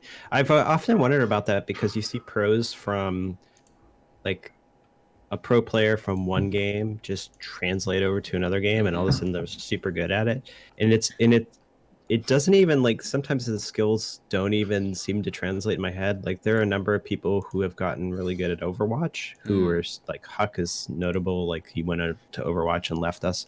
But like, there are StarCraft players that played Overwatch and they're like the top level, maybe not the top level pros, but they're very, very good at it. And it's like, I go over to Overwatch and I'm like, I suck at this game, like, or Counter-Strike, or any of the competitive games out there, Dota, League of Legends and stuff. You see people translate very easily into these other games, and it's like, well, the skills aren't really the same. So like, how did they quickly learn? Like, are they just savants in gaming, which I don't actually believe, but like, they've translated this expertise, or they translated the way that they learn something very quickly into this other skill set, and like, boom, they just pop up as this like, yeah, I can play at the top 1%. Sure, why not? So it's certainly not a natural thing. BlizzCon, I played my very first game of Overwatch with HJax, printf, and my girlfriend Adeline, and that did not go well for us. Well, it's a tough game. So like moving right along, I think we can jump into the next section here, and this is Yep. top level performance is what I labeled it. But basically, Josh talks about this through the book a lot. It's kind of all over in the book, and there's like some key points towards the end. But I think there's this really like the book builds towards like what makes you tip top and what makes you the best. And so I just have a quote here that I'll read really quick here is the answer lies in a well thought out approach that inspires resilience, the ability to make connections between diverse pursuits, and the day-to-day enjoyment of the process. I felt like this quote was like really poignant to how we go about getting excellent, or like the mindset of getting excellent at something and being really good at something. And I'm just going to throw out one little detail, and I might get the percentages wrong. Like if you think you're really bad at StarCraft, like never fear, because if you look at the stats, if you make it to diamond, you're in like the top 10 percentile, or the top 90th percentile, however you say it, top 10% of players in the world, which is actually like pretty quite good. Like if you think about what things that you could be doing in the world, if you were the top 10%, it's quite good. Now, if you're masters or GM, you're in like the top 1% or 0.1%. And yes, you're absolutely even better than that. If you're gold, you're still better than most of the player base, right? Like, so you have to keep in mind the sort of day-to-day enjoyment of the process. Like, I think that's so important that we get so hung up in StarCraft about like my MMR is X and my self-worth is tied to X. Yep. And I'm a bad player because of whatever, you know. It's like, no, actually you're quite good. Like let yourself have that like moment of like, okay, let's keep going, right? Like I enjoy this and keep going. And if you don't enjoy the game, if you don't enjoy the learning of the thing, you're not going to keep doing it. You're not going to get to that top level. And I thought that was such an important quote to have in that book, you know. It also ties into what we were saying earlier about this, like, you know, just work on your macro, right? The real game doesn't start until you have GM tier macro, and it's like, well, that's fine. That is an approach that will gain you MMR, but if you stop having fun, this is again a thing I've spouted endlessly on my stream, right? If you aren't having fun, you're not going to practice, you're not going to play, and you're not going to have fun, or you're not going to enjoy what you're doing. So, you know, that isn't conducive to your growth as a player. So if you need or want to have some of these strategic wins or take some of these funny angles, or you like a certain composition, like that's okay. You can do the off meta advantage thing, right? And you can say, I'm gonna not expand, and this is how I'm gonna play for right now. And obviously, like we have proof, right? You can grow to quite a high level in doing something along those lines. This is also related to something I had slightly later in the notes, which Josh says in the book they were conditioned to burn ourselves out from a young age. And add yourself, I'm sure this is something you've noticed in college, right? I'm sure, because a lot of college students will burn themselves out with these like intense study sessions before a test, and that's not really the healthiest way to do it, or even the best way to do it. But it's something that a lot of people do. They'll burn themselves out instead of taking a healthier long-term approach. Yeah, this is a, I would say, a chronic problem. It sort of depends on where you go to school and a lot of other factors, but at the university level, I see it a lot with students who have good students or bad students. Actually, it doesn't even matter. But like students have a tremendous amount of external pressures on them, and in addition to their own internal pressures. So maybe mom and dad want them to perform a certain way. They want them to be in a certain major. They have to get a certain grade so they can go to med school or vet school or law school or grad school or whatever it is. And the pressure is so high that they just are literally burning themselves out. They're killing themselves to try and make a grade. And we throw learning under the bus, right? Because it all then becomes about the score you get and not about whether or not you have mastery of the topic or the skill set that you're trying to learn. And it's really unfortunate, because the reason I'm a scientist and I stayed, basically never left the university. I work in university, is because I love learning. Like I really enjoy learning. And I think if you talk to anybody who's like a scientist or an engineer or anybody who sort of has that, even artists in a way have this creative side to them, when you discover something new, when you learn something new, when you get that sort of like spark of a new idea where you start to figure something out, it's so very enjoyable. Like it's such a good feeling, like, I'm figuring this out. And that is like what keeps a lot of people going in science, is that the prospect of discovery.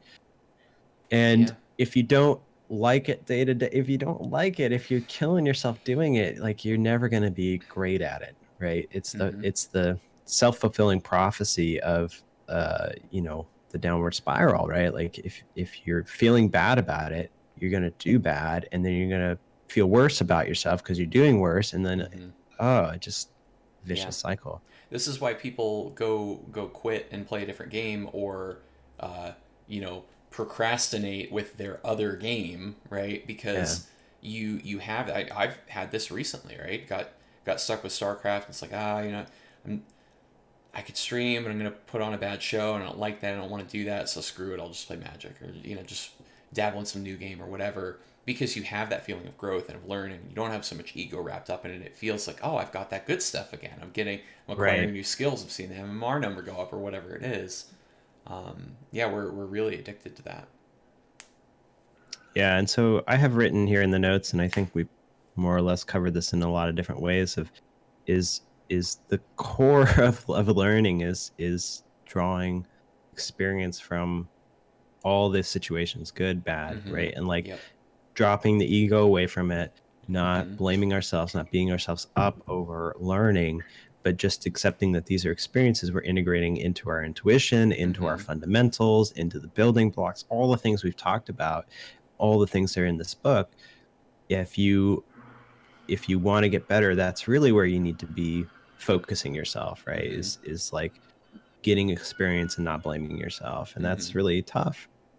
So the next section here, we have like a big long section, and I think it deserves a big long discussion. Probably will be the rest of the podcast, the show, is creating triggers. And it's a very interesting part of this book, is creating triggers. And I don't know who wants to start off. Like printf has a lot of things in there. I have a few things in there. So either way, printf, if you want to start it, or I can summarize and you can dive into the detail.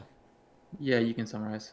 Okay, so creating triggers is this concept of, he talks about the zone a lot, right? It's this feeling of, everything, you're just in flow and everything's happening, it feels effortless, and you feel, you like, if it's an anime, you're like 100% efficiency, right? Like you're firing on all cylinders. But for a lot of us, that feels hard to enact in the first place. This is the trigger piece of it. And then also very fragile, which is this concept of hard zone and soft zone.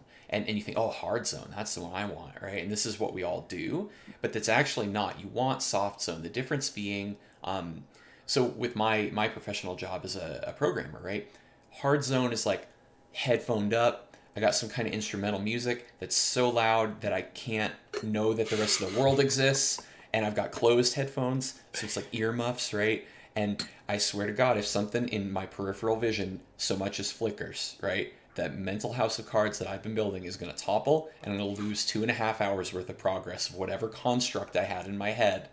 And like nobody better walk in the room, basically, is the feeling, right? And this is obviously really bad because you have to invest so much to get to that place to begin with, which we'll talk about how to cheat that. But if it's that fragile, you're probably not doing something right. And so he talks about a lot of strategies to get comfortable with, something shiny flickered in my peripheral vision, and to intentionally tackle it. It's funny, he has a note where he's like, literally as I'm writing this, there's a loud lawnmower outside and I just closed the door, but then actually I went back and I opened the window because I need to work on this. It was a very meta moment for him where he's like talking about the concept while getting thrown out of his zone. This one hit home for me in a huge way, where I am already starting to try to cultivate this. I am a newborn baby at this skill, but I want this so bad because I am such a hard zone person. Um, I've now gone on a little bit of a rant about it, so I'll let you guys kind of dive in. But the concept of creating triggers is inducing that zone a lot more reliably and more efficiently. Yeah. Yeah, and it's also related to like being at peace with your surroundings and taking inspiration from them. Mm-hmm. And there was a quote that I like that basically summarized his discussion of it, which is, first we learn to flow with distraction, like that blade of grass bending to the wind. Then we learn to use distraction, inspiring ourselves with what initially would have thrown us off our games. Finally, we learn to recreate the inspiring settings internally. We learn to make sandals. And that sandals thing is a metaphor for you can either like cover the entire pathway with leather, or you can just make sandals. Right. It's you're walking through a briar patch. It's this big long briar patch. Do you want to like pave that, or do you just want to make sandals? Yeah, and I thought this was really cool because he talks a lot about getting inspiration from like an earthquake happening while he's in the middle of a chess Mm-hmm. game, or at one point he breaks his hand in the middle of a Tai Chi match, and that triggers his brain to like overload. Um, but even just the first step of becoming at peace with your surroundings is already difficult, I think, a lot of the time. Mm-hmm. And it's something that I like try to do for myself. Like Ara was just saying with like the lawnmower and whatnot, is try to just like observe it, but don't Yeah. like let yourself become bothered by it, right? Mm-hmm. Um, and this is something you can also do with your emotions, right? Like if you're frustrated by something, the first step to not being bothered by it is to observe it in like a kind of detached manner, Mm-hmm. right? Like you become angry at something, and you realize to yourself, wait, I'm angry about that. Like, how is that affecting me? Mm-hmm. And this also relates back to the downward spiral of I was about to make this rash move, but I realized that it was rash, Yep. right? So the first step is just observe that it's bothering you, and that makes it so much easier to not be bothered by it. Yeah. And then using it to inspire yourself, that's something that I think I'm still very much stuck working on. Mm. That I don't have any way to figure that out because, like I said, I haven't figured it out myself. He seemed to just have that naturally, Mm-hmm. and that's a big advantage for him. Yeah. Not fair. Yeah, right. But then once you do get past that stage, he does kind of have a path for like um, inspiring yourself by like making your own earthquakes. Mm-hmm. As far as getting to the zone goes, he describes this thing that he calls the trigger, which Mm-hmm. is a way to get yourself into the zone at a moment's notice. He has refined it down. He's made smaller circles with it to the point where he can just breathe in and breathe out, and he's in the zone. He goes through this process that he gave someone to build their own trigger, which is find some activity that naturally puts you in the zone. For this person, it was playing Catch with the Sun. And then before that, you go through this like long ceremony, basically. And for this guy, it was like eat a snack and then like meditate, do some sports stretches or whatever, listen to a song. And then if you just do this for like a month, but before you do the activity, your body will begin to associate the two, Mm-hmm. and you'll go into the zone after you finish the ceremony. And then you can move the ceremony to before a business meeting, and you'll be in the zone for the business meeting. And then you can start to compress it. You can make smaller circles with it. You can shorten the duration of the meditation. You can maybe substitute the specific snack that you were eating with just any kind of meal. You can Mm-hmm. cut out different parts of the ceremony. And like I said with Josh, he's compressed it down to just breathing in and breathing out, and he's in Mm-hmm. the zone. Yeah, really interesting. You touched on the meditation thing, and you touched on the observation of one's emotions. So that I think is super important because so that's like one of these things that gets thrown out in like therapy, right? If anybody's ever like done that, talk to a person who's a professional in like managing your own internals. Um, it very much does follow that. Like if you can't cultivate the initial awareness of it, like this is what's happening, let me take a step back, you're lost, right? There's nothing that can ever like alter the course of anything. That is the necessary first step, right? There are a lot of things in life where you can take multiple paths. This isn't one. Like that is a necessary piece. Um and And actually, for me, he talks about this a little bit. And Adraseth is very fond of the differences between audiobook and book, right? So one benefit that I got of listening to this on Audible is there was an attached like sidecar podcast thing at the end, and he goes deeper into like the meditation stuff a little bit. But he does talk about it in the book somewhat. So the concept of like really like type A, high achieving personalities have a really hard time with meditation in particular, because you try to do it. And this has been my experience. You try to do it, and you're like, oh, I'm so shitty at this. Like, my mind is just manifesting so many thoughts. It's supposed to be clearing my mind. Like, what is going on right now? And he has this cue of like, when that happens, just observe it, right? Like, try to not have emotions about that happening. Just like observe your thought process, because that in itself is a valuable thing to do. Like, you're achieving by doing that. You're learning about your own internals and, well, what are the places where my mind will naturally drift, right? And so then that knocked down the wall for me, where I felt like when my brain wanders, I'm not achieving, I'm not doing the meditation right. And I've already, again, started to try to incorporate this because it's an area I need to grow. And I've found really, really good results with it, where I don't get on my own case. I'm not doing the hit yourself over the head, like, oh, you suck at this. Why are you, why can't you meditate, idiot? So that was, just a really cool thing that I got out of reading this book that I didn't expect or anticipate in any way. Yeah, it's funny. The success criteria for meditating is noticing that you're thinking about something, but that's often considered to be the failure criterion because it means you're not clearing your mind. Yep. So this is quite an interesting thing. I've not implemented the building triggers yet in sort of learning StarCraft. I think it's extremely interesting, and I knew, so going way back to the beginning of this podcast, I knew Josh did this because he talks about it in Chessmaster in these little audio lessons that were in the game, because he would talk about like, make sure before you play, go for a walk, have a meditation, like do these different things. Like, he's talking about basically what he at the time was formulating into a book. And I haven't tried this quite yet, but being in the right mental space is so very important for high level performance of anything, or being like able to perform. And your emotions aren't necessarily the enemy, but they definitely can derail you in a very strong way, especially with StarCraft. I think the one emotion that everybody feels is anger, right? This is bullshit, right?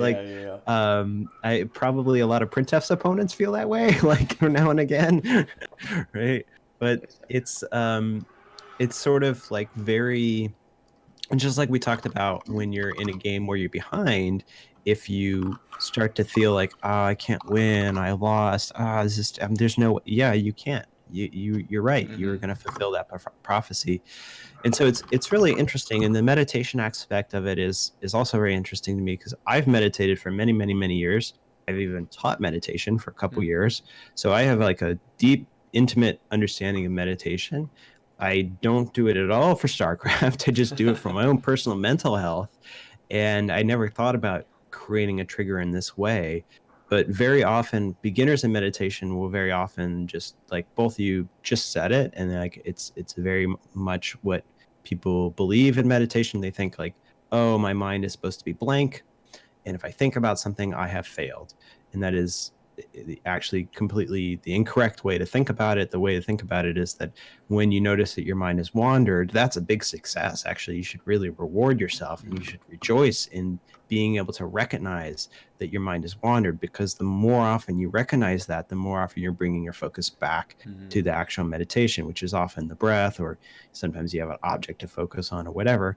And so being able to kind of rubber band yourself back and forth feels like you're losing the battle of meditation, but in fact, it's the more you do that, the better you get at staying focused, and the longer you can stay focused. And that's really what's so important in terms of meditation, and using that to like building these triggers up to like get your mindset in the right space, so that you can recognize your emotions, accept them, not react to them, not react to the external factors that would normally trigger you or like upset you or whatever, and then just get in your game is so important. And it's such a I mean, like it's an ongoing practice, right? Like it's a Mhm. lifelong practice that you can apply these.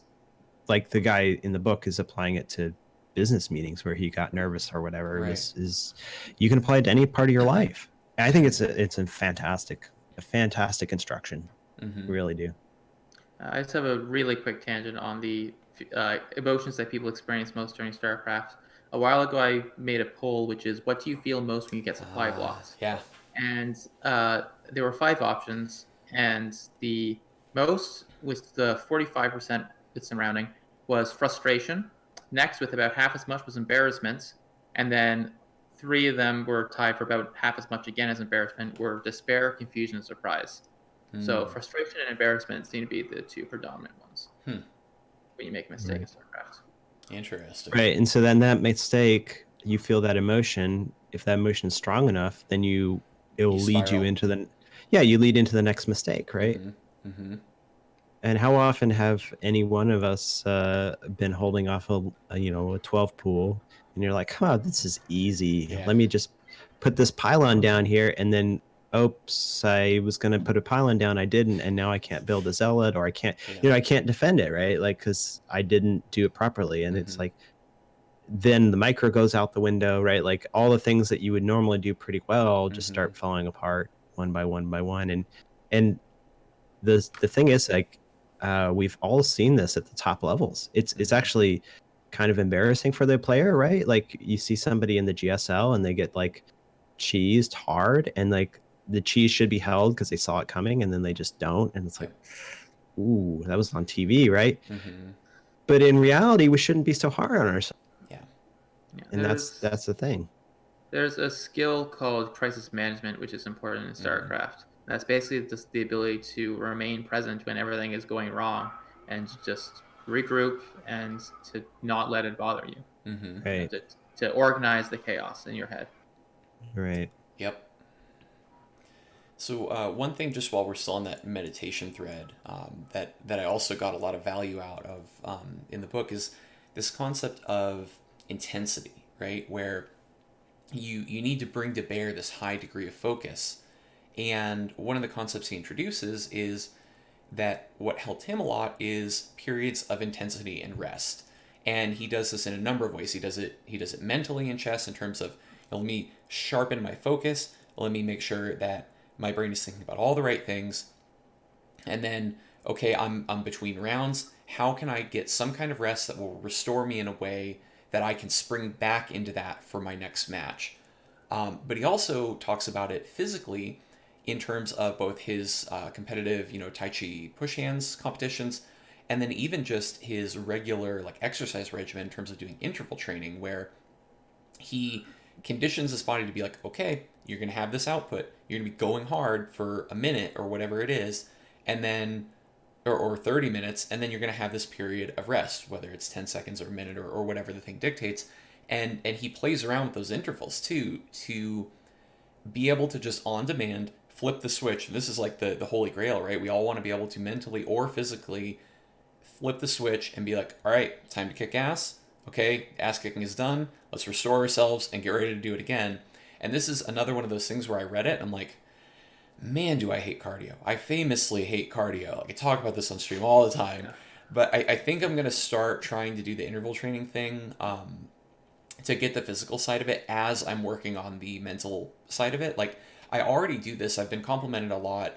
One of my frequent viewers, Jam Cursor, has noticed this about my stream, that if I have a game that drains me a lot mentally, I will always take a little bit more time to talk to chat, take a little bit more time in the replay analysis, and I just have a very good intuitive sense of when my internals are okay again, and I'm ready to jump back in. And I just kind of naturally am calibrated that way.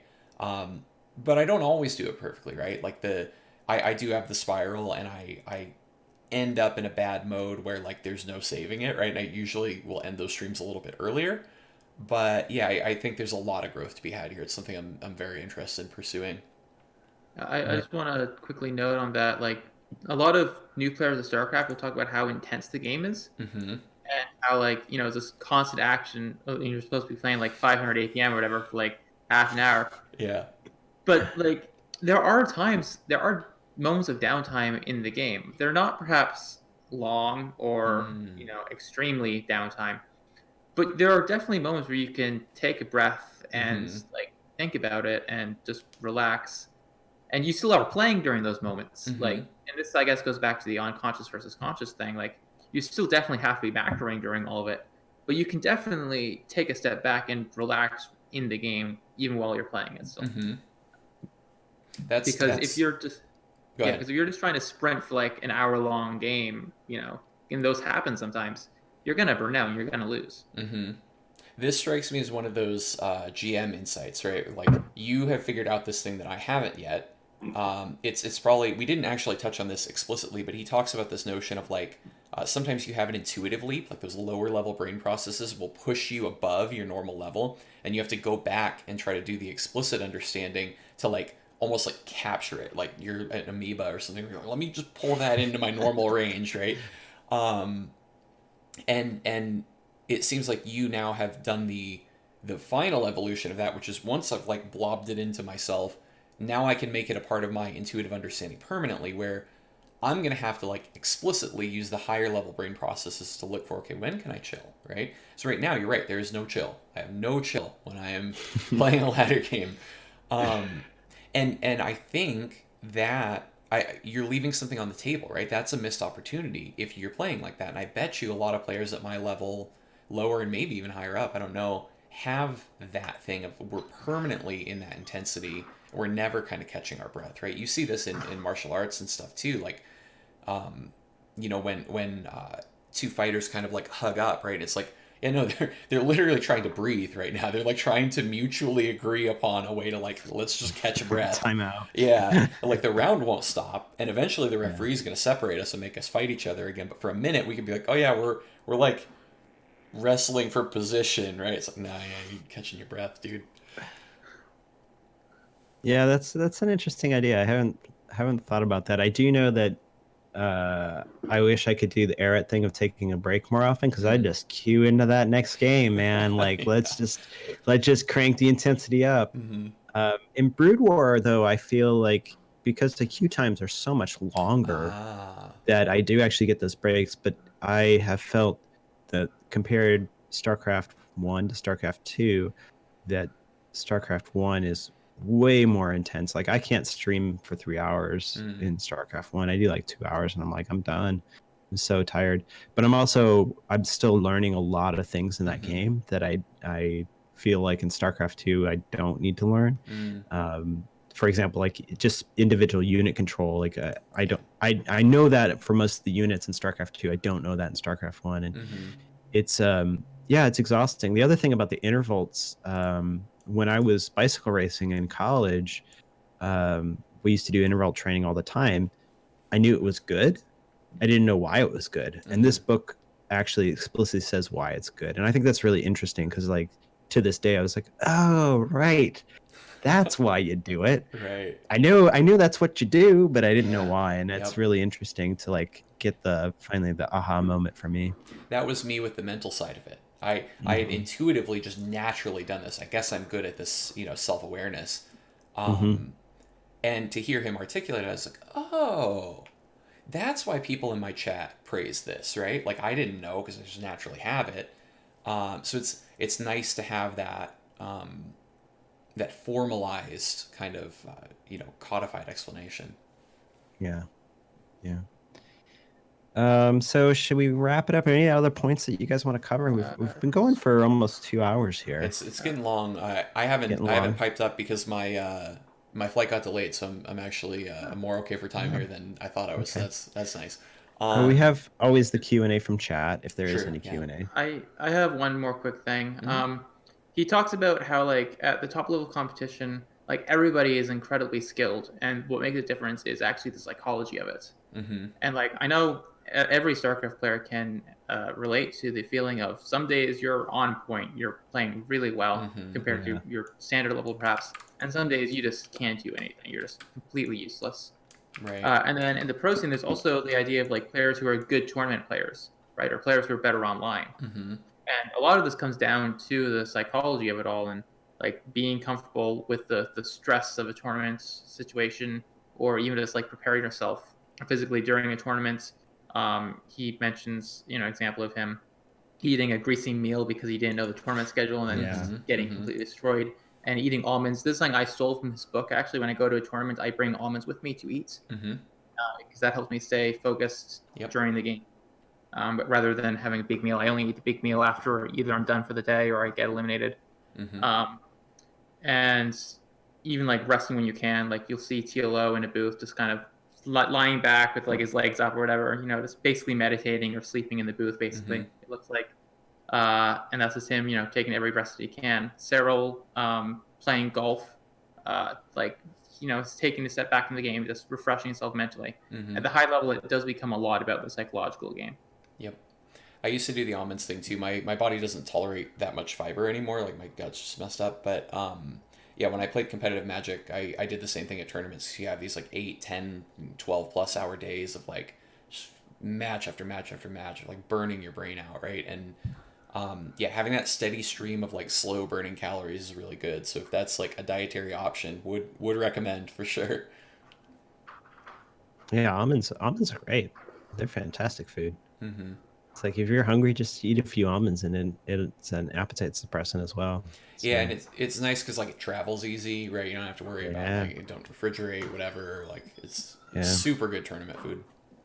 Yeah. So if you guys got any more, then I'm good. We can do Q&A from the chat if there's any Q&A. I have nobody yet has asked any questions, but yeah, let's open it up to Q&A. I'll do a little song and dance for y'all while people type in their questions here. We got a good chunk of viewers across the two streams, so hopefully we can get a few. But one thing that I just thought was really funny is that in the book, he literally says, you have to understand the micro to understand the macro. And I'm like, so now we get to printf's real agenda by pushing this book. that was actually his editorial insert, I think, in the book there. Was it really? That's funny. No. I'm sorry. So you meant printf's editorial. Yeah. Okay. No, printf sent a message. I assume you meant Waitskin edited something in the book. Okay, so we've got one thing that Kessent's is chiming in here, not a question, but just a comment that drinking a lot of water is also a good appetite suppressant, right? Like you physically, I've observed this too, you physically feel, okay, there's stuff in my stomach, I don't have that growly, icky feeling, right? And also bonus, you're hydrated. Also bonus, you have to get up to pee, which is going to make you physically move through space and not be doing whatever the thing is, right? If you're laddering, and I think Artosis and Tasteless have talked about this in some GSL casts, like if you have to get up to pee, you're going to take a break from your ladder session. You're gonna be able to catch that mental rest. So if you're the kind of person who has a difficult time not just being like, next game, let's queue, that's a really good out for you too. I do this when I'm coding because I have so many more insights, like on the walk to and from the bathroom. Just drink too much water. It's great. It's like such a good hack. Yeah, water is fantastic. I'm going over to my water bottle. Stay hydrated, bot, right? We all have it in default in chat. What a great little bot. That bot doesn't think I should drink as much water as I do. Yeah, same. You have like custom settings to tune it, The main thing that I get out of that bot is chat likes it when HX bans it. It's like one of our little stream bits that we do. I'm not seeing a ton of questions. I mean, I guess we've already gone pretty long, so maybe it's just a matter of we've covered a lot of parts of the book, and it's quite it's a great book. If you haven't read it, I mean, at this point, you know what it's all about. It's still worth a read. There's so many things that we didn't talk about in the book, like the storyline of how there's like many chapters about how Josh Waitzkin goes from being a championship level chess player to championship level Tai Chi competitor, and really interesting stories about the tournaments he was in, the competitions he was in. And we didn't even talk about like the BM chess players that were kicking him under the desk, and like there's such great stuff in this book. So if you haven't read it, pick it up, enjoy it. There was a lot that went into the notes that we didn't get to, and there was a lot that I highlighted while I was reading it that I didn't even put into the notes because I didn't want to overflow it. Yeah, we could talk 4 hours about this book, I think. Yeah, I really do think so. It's one of those that's it just touches on so many of the core aspects of competition, of how to be a competitor at a high level, right? Yeah, this is one where I just can't recommend it enough, right? Like I don't know. I think if you, I say this a lot, right? Like StarCraft is kind of a vehicle for,